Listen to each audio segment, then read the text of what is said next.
वहीं आज प्रियंका गांधी के यूपी दौरे का तीसरा दिन है। अमेठी और रायबरेली के बाद आज प्रियंका गांधी अयोध्या जाएंगी, फैजाबाद में रोड शो करेंगी। अपने इस रोड शो के दौरान 9 मुख्तलिफ जगहों पर लोगों से प्रियंका गांधी बातचीत भी करेंगी। मिल्कीपुर असेंबली हल्का होते हुए 11 बजे अयोध्या पहुंचेंगी और एक स्कूल के तलबा से भी खिताब करेंगी। शाम में हनुमानगढ़ी में दर्शन के बाद लखनऊ के लिए रवाना हो जाएंगी।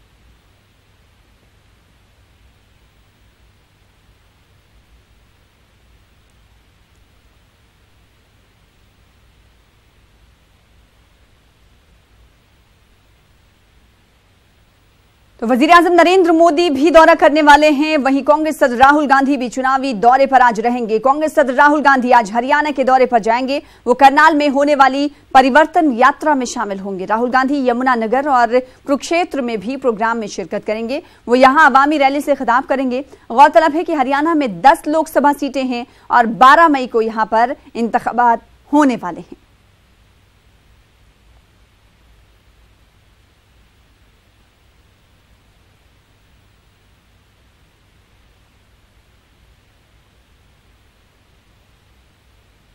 ग्रेटर नोएडा के जमुना एक्सप्रेसवे पर बस और ट्रक की आपस में टक्कर हो गई। हादसे में 8 अफराद हलाक हुए हैं, जबकि 20 से ज्यादा अफराद जख्मी हुए हैं। आप तस्वीरों में देख सकते हैं किस तरीके से ये हादसा हुआ और 8 अफराद हलाक बताए जा रहे हैं, जबकि 20 से ज्यादा अफराद इस हादसे में जख्मी हुए हैं।